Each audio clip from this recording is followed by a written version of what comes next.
Welcome back to the David Pakman Show. Welcome to the bonus show. I have a story here about a pig on a plane. And this is going to bring up, a bigger issue that I will talk about. But anyway, first let's talk about this pig. This was a pig that, of course, was on a plane because it was an emotional support animal, whatever that means. And the pig just got completely out of control. It was ordered off a plane at Bradley International Airport in Connecticut, which is the airport we frequent the most. Well, not anymore for me, but it certainly was right. for many, many years. Right. The pig had become disruptive. And basically what happened here was that they didn't comment really on what the pig did. The owner didn't comment on it, but another passenger did. There was a UMass professor who was on the flight. He said he initially thought the female passenger was carrying a duffel bag, but then he smelled the stench. It was just a pig, not a duffel bag. And he said, no, it's no duffel bag, but rather a stout pig on a leash. Am I dreaming? The woman sat next to him, of course. If I were on the plane, she would have been sitting next to me. And she tethered it to the armrest. And then he writes, oh no, it gets worse. The pig is incontinent. So yes, the pig started shitting. And the passenger scrambled to keep control of the pig while trying to clean up the crap. And then the pig began running back and forth, I guess. And she had to get off the plane. And this is just a nightmare. I can't imagine this. But when I was flying, as many of you may not know, I flew back to Massachusetts. I explained it all on the Monday show. Did you? Okay, so everyone knows. But it had only been a few months since I last flew. But this time, I saw more dogs in the airport and on planes than I had ever seen before. And I think, first of all, are you seeing this trend, an increase in this trend? I don't know that it's been a drastic increase, but I definitely see people carrying around purse dogs onto the plane, yeah. Okay. I just saw so many dogs in the airport, or dogs barking at each other, dogs, freaking out, dogs in bags, dogs on the planes, people holding their little dogs all over the place in the security lines. They were just everywhere. And I think I can say with certitude that the service animal, the emotional support animal thing has been completely abused. And now the dogs are just rampant on planes and in airports. Would you agree with that? Yeah, I haven't experienced anything problematic, and it seems like the problematic incidents are relatively rare. There was the service dog that on a cross-country flight from the West Coast to the East Coast, I guess went to the bathroom twice on the plane, and the second time it got so bad that people were dry heaving and gagging, and they had to land the plane like in Kansas or something like that. But for the most part, it seems like this is relatively well organized, given the complete chaos that is airport, the day-to-day at an airport and boarding an airplane. This is just, the disasters are going to keep happening. We're going to hear more about animals defecating all over planes as time goes on. Do you think we'll get to the point where they're just not allowed in the cabin anymore? I doubt it, but it's certainly possible. I mean, if air travel changes in some significant way, you might see that. But for now, I see that if the dog is a certain size or smaller, that they'll probably continue being allowed, although maybe with more restrictions. I'm not sure. I don't like it. I don't like it at all. It needs to stop.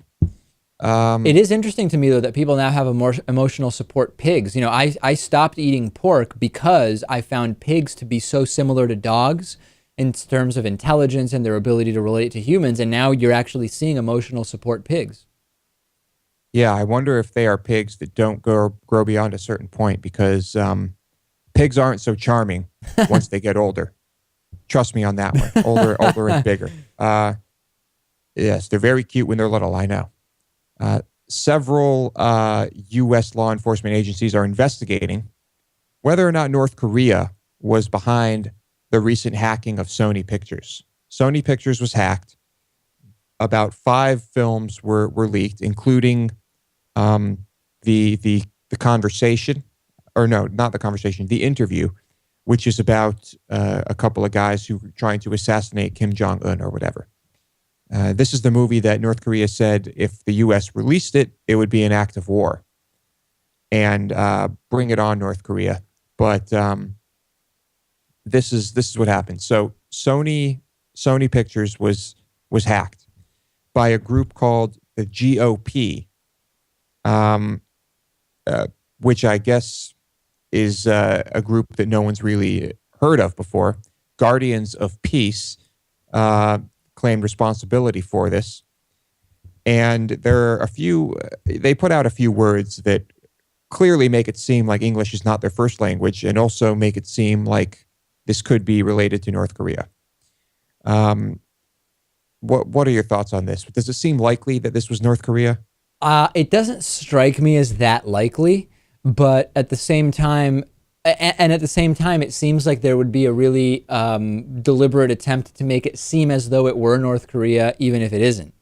But I guess it's possible that North Korea did this. But to me, it seems more likely that it's some kind of prank made to look like North Korea, and even that may be satirical in nature. The person claiming to be, and they must have said these words exact, the quote, boss of GOP, emailed reporters with links to the stolen data. And then they put out a statement saying, "We have much more interesting data than you know." Yes. So this whole thing is very strange. If this was North Korea, I don't think that North Korea would have the know-how to do this. If it was North Korea, my guess would be that they hired some hackers, probably paying them very handsomely to do this. But I guess we won't know, at least not for a while, what really happened here. Yeah, probably not. But it is very, very interesting. And I'm also really interested to see what the North Korean reaction is to the release of the Interview movie, which now that I saw a preview for it, it strikes me as probably kind of dumb and maybe slightly funny, but it's not even that interesting to me to even see it. I'm just curious what North Korea will do. Same here. I'm not that interested in the movie. Don't even know if I'll go see it.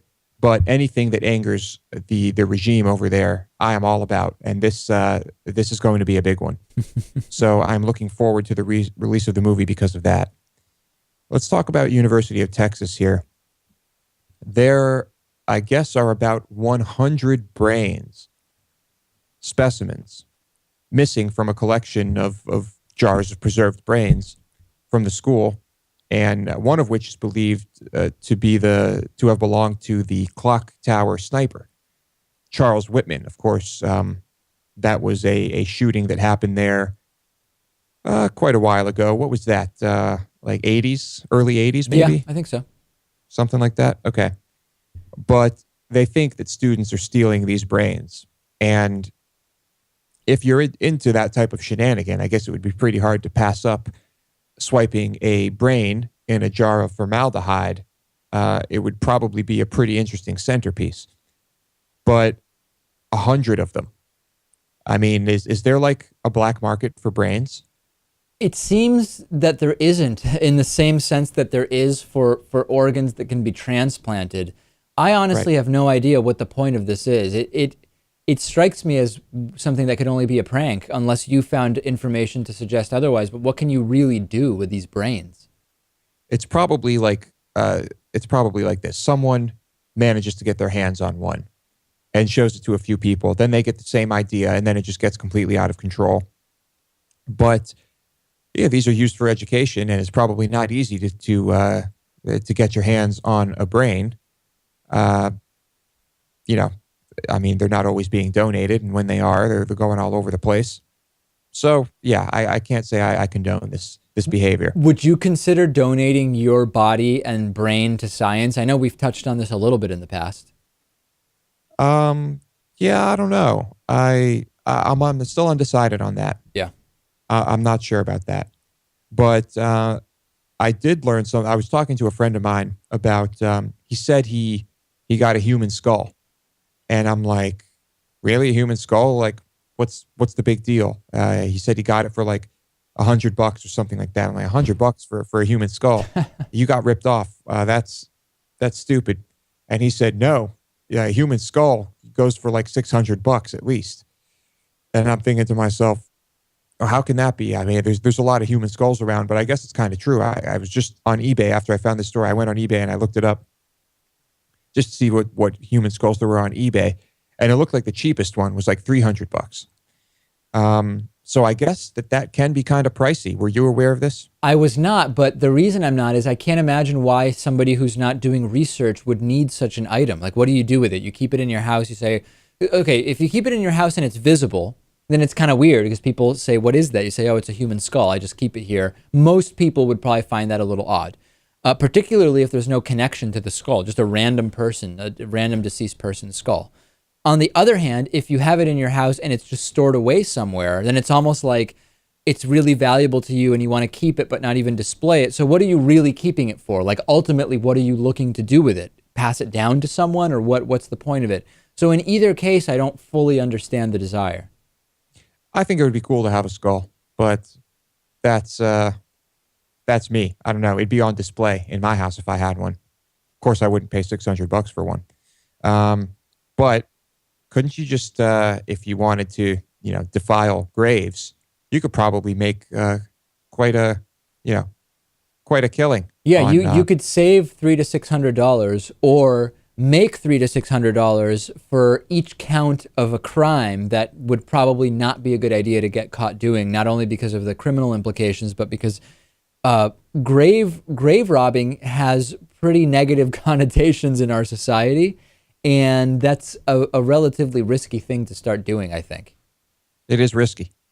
I'm not suggesting anyone do that, but if you were good at it and you had a way to unload skulls, yeah, you could probably make some good money off that. But don't do it. Don't listen to me. A bad idea. Anything to add? Nothing else. That's it for today then.